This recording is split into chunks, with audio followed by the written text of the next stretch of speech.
give them a hug, buy them a coffee, and tell them you love them.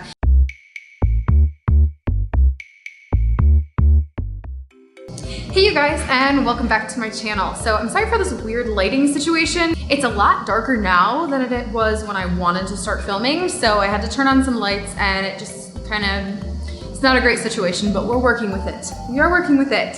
So today I wanted to talk about some tips that I have for getting out of the house on time in the morning.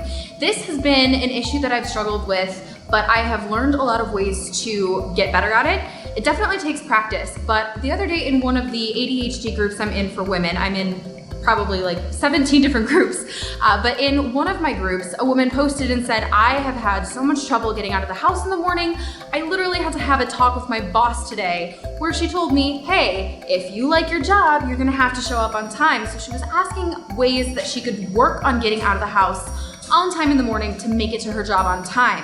And so many people were commiserating. And so I decided, you know what? I've learned a lot from having to work on this issue myself. So why not make a video and share what I've learned? So these are some of my tips for getting out of the house in the morning. Before we get started, please make sure you subscribe and hit the bell for notifications so you don't miss any of my tips, tricks, or random craziness. All right, let's get started. My very first tip would be to sit down with a pen and a piece of paper and just write out all of the things that keep you from getting out of the house on time in the morning. So for example, when I was in school, a lot of things that would happen in the morning was I would find myself struggling to pick out an outfit for the day. I would find myself struggling to make my breakfast and get out of the house on time. Plus then if I was making breakfast and then in a rush, I would end up with a huge mess in the kitchen, which no one wants to come home to. And another thing that would really take up a lot of time in the morning was making my coffee, because I'm kind of a little bit of a coffee snob. I like to grind my own beans and then make French press coffee. So that would take up a lot of time. And so sit down with a pen and paper and really figure out what the issues are that are keeping you from getting out of the house on time. There are a lot of really standard tips that you hear for getting out of the house on time, like set your clothes out the night before, pack a lunch the night before. But if something actually isn't an issue for you, spending your time fixing an issue you don't have is gonna affect you negatively in the long run. So my biggest tip would be to sit down and write out all of the issues. Be very specific and kind of walk through your morning. Start with when you wake up. Can you wake up on time? What time do you usually wake up? Do you struggle to wake up? Do you hit snooze a couple of times? Then progress to getting dressed. Do you have an issue getting dressed in the morning, or can you just kind of pick something, throw it together and go? Do you have an issue with making sure you have a breakfast prepared in the morning, a lunch prepared in the morning? Walk through each part of your morning routine and write out every single issue that you have faced. From there, you can start finding solutions to address your specific problems instead of taking random generic tips from all over the internet and friends and trying to apply those to you. In addition, one tip I have is don't aim for perfection.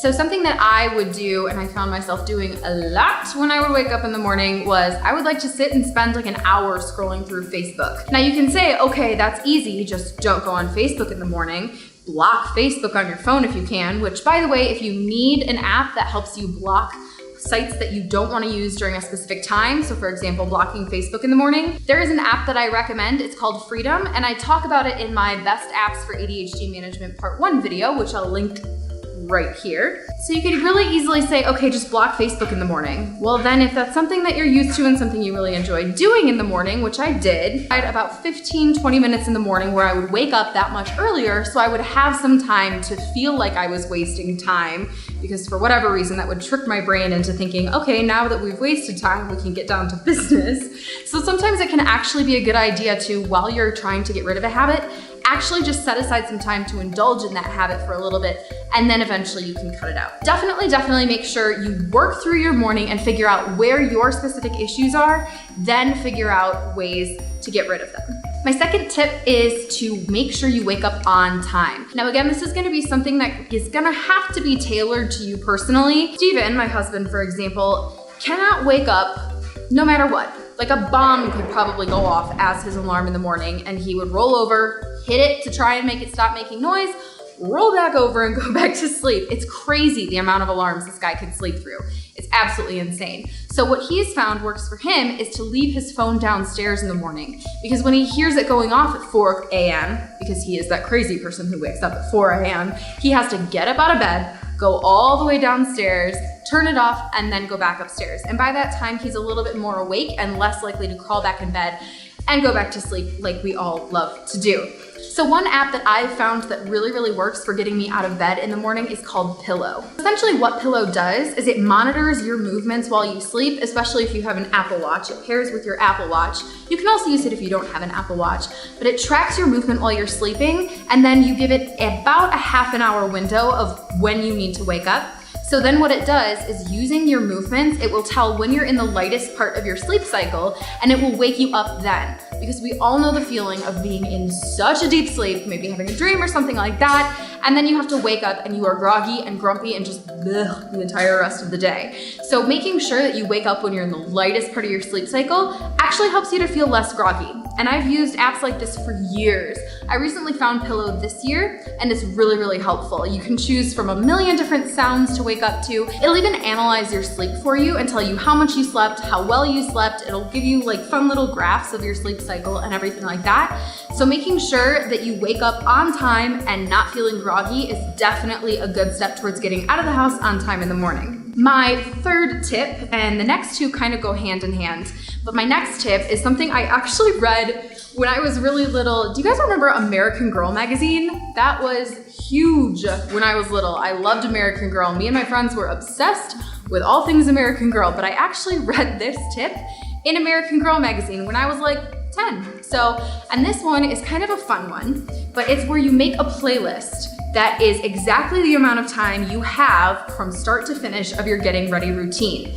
So the first song starts when you wake up in the morning, and the last song ends when you need to be getting your tushy out the door. You have this playlist that's the exact length of time you have to get ready, and you have to make sure you play the songs in the same order every time, otherwise this isn't gonna work, so don't hit shuffle. But the idea is that as you progress through the playlist, you will find yourself like, oh, you know what? When I'm sexy and I know it comes on, I need to be brushing my teeth. When Jesse's Girl comes on, I need to be putting my shoes on. And when Call Me Maybe comes on, I need to be out the door. And so it's kind of a more fun way than using timers or alarms or anything like that to monitor your progress through your getting ready routine. Because we all love playlists, right? You can kind of jam out a little bit, have a little dance party.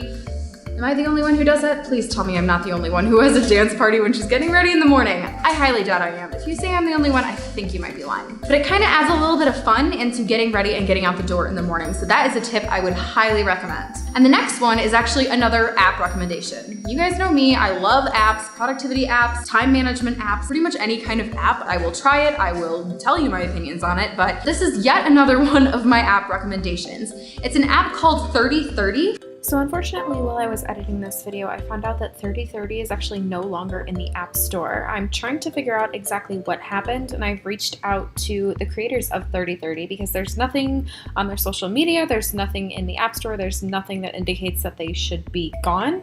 In the meantime, I found a replacement app called Sloth that looks like a slightly less pretty version of the same thing. They do have an iPhone app and are releasing an Android app soon, so definitely give that one a try if you are thinking 3030 was something you would be interested in. I'll do an update video once I find out what exactly happened with 3030 and let you guys know what exactly is going on. And basically what it is it's like a cross between a timer and a to-do list. So what you do is you set up a list of tasks or events or anything like that, and you mark a certain amount of time for each one. And after each amount of time passes, you'll have a little alert letting you know it's time to go to the next task. So how I found this app was actually when I was a tutor, and I would use it to keep the kids I tutored on track. So for example, the first 15 minutes of our session would be handwriting practice. Then we would have a little thing saying handwriting practice would show up, and a little timer would be there as well, saying exactly how much time the kids had left. And then once their timer ran out, there would be a little beep, and it would switch to the next task where we would have to work on their multiplication tables, and they'd have 20 minutes for that.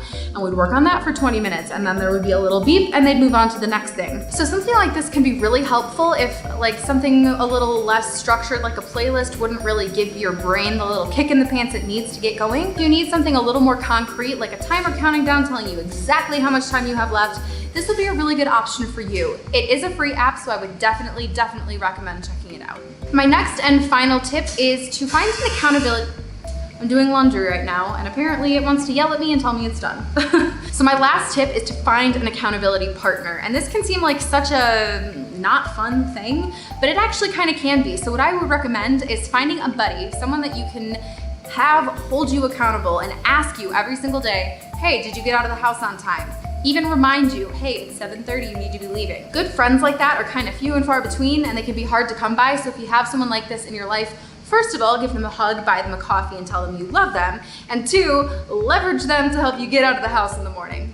You can even make it kind of a package deal, like, hey, I'll help encourage you to do X if you help me get out of the house on time in the morning. So this video was definitely a lot shorter than my others. If you found anything helpful in here, please do me a favor and give me a big thumbs up and comment below and tell me what are your best tips for getting out of the house on time in the morning. Or you can even let me know what some of your struggles are and maybe we can work through them together.